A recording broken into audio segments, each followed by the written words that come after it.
Guys, we really haven't done a TyBo's top five in the regular season. Shit just got rolling. Nobody was asking me to do them, but now we come to a point where we want two TyBo's top The fives time back is to back. now. The time is nigh. Uh, but as I was saying, Sean, when it comes to video games, doesn't smell blood in the water.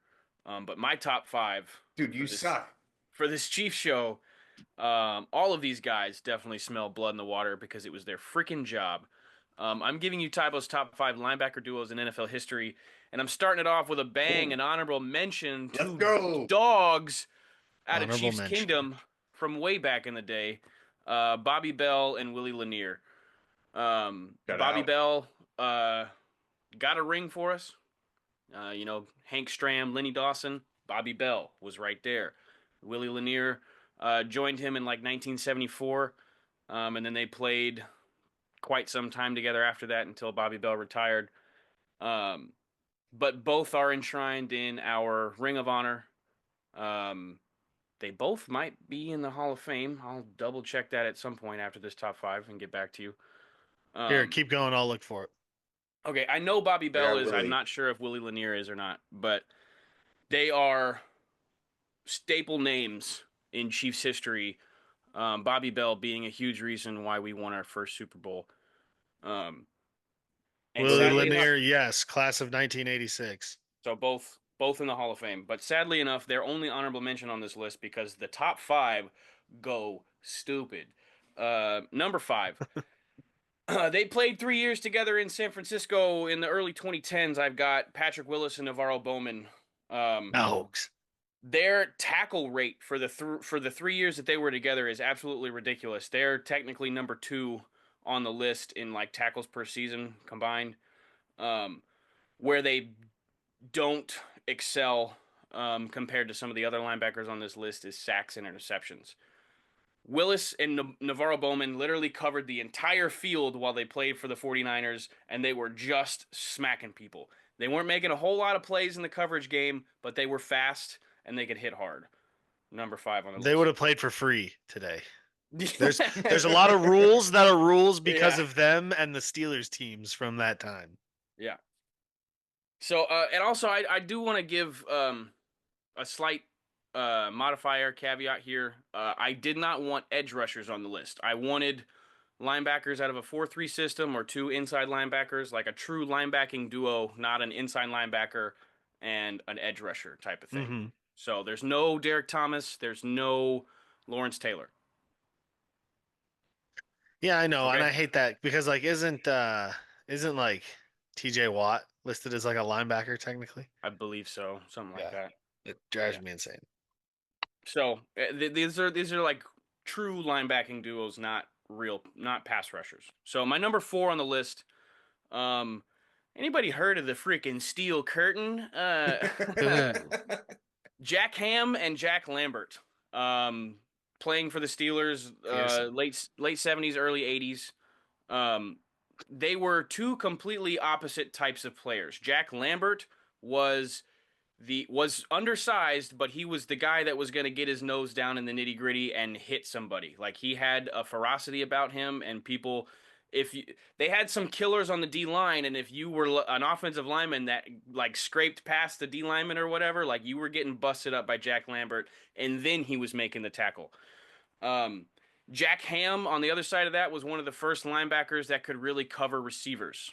He was faster than a lot of linebackers at that time, and so he kind of changed the game, which kind of um, gives them the edge from me to put them at number four over Patrick Willis and Navarro Bowman.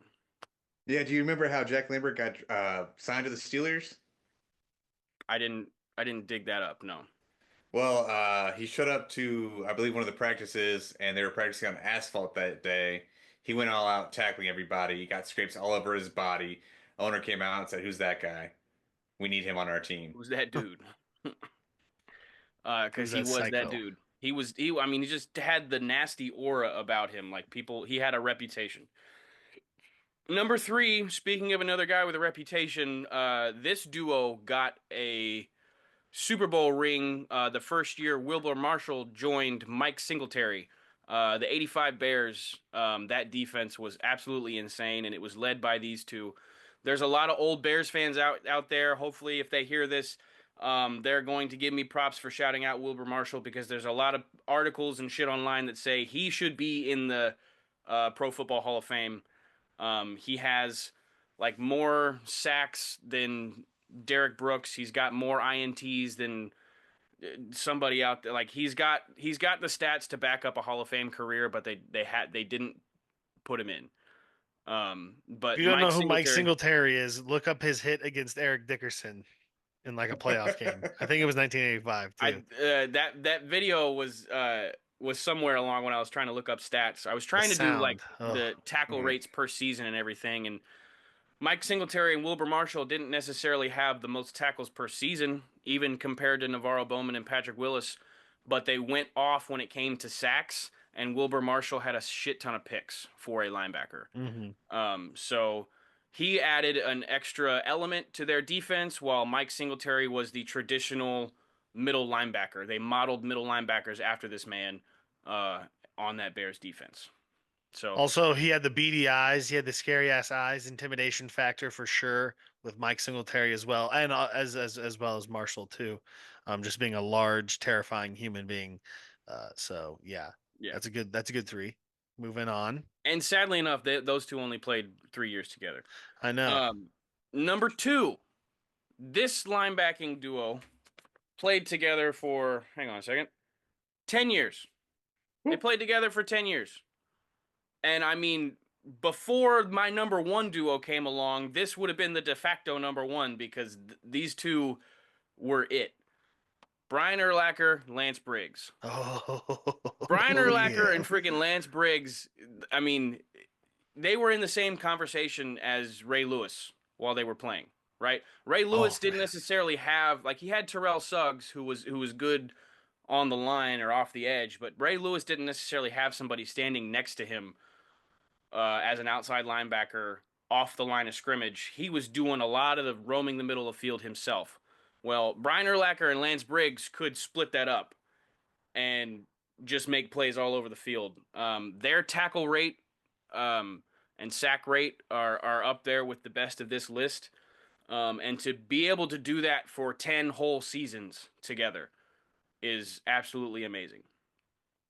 That was the Now, last time Chicago was worth fucking anything. right. Like at all. My joke is Brian Urlacher is the closest thing they've had to a franchise quarterback. Yeah. It's So, interesting you went with Urlacher too. Dick Buttkiss probably didn't have too many people playing next to him as well either, huh? when I was looking up duos, his name never even came up. So I guess he Never really came didn't up. have a good Just another legendary partner. bear. But Yeah. My number one, um, there are a lot of old heads and guys that have played the game that say one of these guys is quite possibly the best linebacker in the history of the NFL. He didn't play for very long, but the guy was smarter than everybody on the field. It's I Luke think I know Kuechly where and this is going. Thomas Yeah. Yep. Davis. hmm Now they only played 3 seasons together. If they played together for longer, I'm sure the stats would be absolutely insane.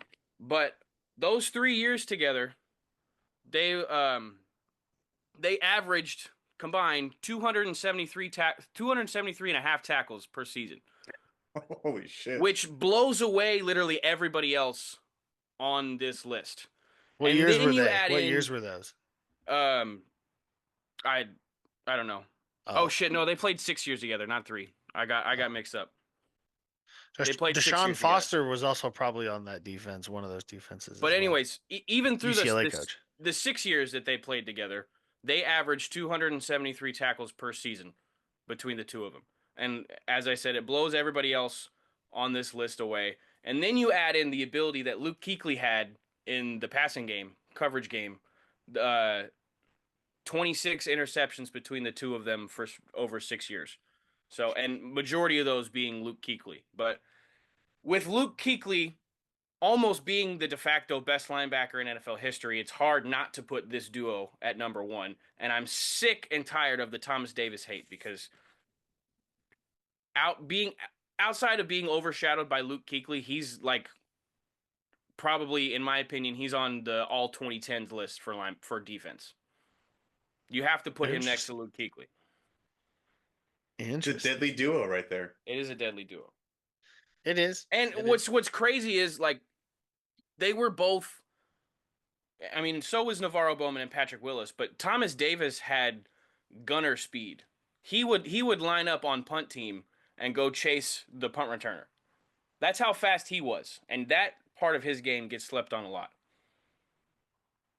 But those You're those probably those are gonna my hear top it. You're five probably gonna hear it from a few fan bases, I would assume. best One linebacking duos in one being history. who played with Teddy Bruschi. Anybody? Anybody? I don't know. Uh, Voodoo the economics? Anyone? Anyone? No. I, the only Patriot linebacking duo that or linebacking core that was included in any of my research was the one Gerard Mayo and Brandon Spikes and can't remember the third guy, but I Patriots, especially during Bill Belichick's tenure, did a lot with very little when it came to talent on the Yeah. defensive side. Like they Um. guys like fucking Rob Ninkovich were getting sacks for fucking Bill Belichick, man. Like you're not gonna The see his Belichick name. defense. Yeah, you're not gonna see his name like, oh, is he gonna get in the Hall of Fame this year? Fuck And no, then because he was the a nobody. Cowboys in the '90s, did they not have any like legendary linebackers, or even like the Cowboys from the Tom Landry era? No, no linebackers from those eras I either. am negatively biased towards the Cowboys, so I probably Yeah, would. most people are, but like you Yeah. still have to like accept that if they played well, they played No, well. there was a linebacking duo in the '80s that played for the Saints. Like I think they called the defense as a whole the Dome Patrol. And whenever like NFL Network did a ranking, they put those two at number one, and it blows my mind because they never even won a playoff game. That defense didn't win a playoff game. So They I were don't the know how Aints, you can bro. rank They were the those. Aints back then. Yeah. What about the Purple People Eaters? The Vikings core. Did they not have a Better, legendary better, linebacker, two legendary much better linebackers? defensive linemen than linebackers. Yeah, they were definitely known for their linemen, but it's worth asking. That was a Nobody great top else. five, Tybo. I'm That glad was you brought pretty that good. back. That Yeah, was yeah, a you're 2 for 2 while I've been on the show, so that's good. No tune into the pressure next on the show next one. to find out the next one. It I may know. be I Find was out good, the it may next be one. I Move was shit. them to the literally next looking shelf. up combined stats and dividing it by how many years they were playing to get the season averages on tackles, sacks, interceptions. Like this was well thought out, He was going all out for it. He did not want to get this wrong. and I definitely didn't. That's good. That's you should. That's it's amazing what you can get done with that attitude. It's awesome.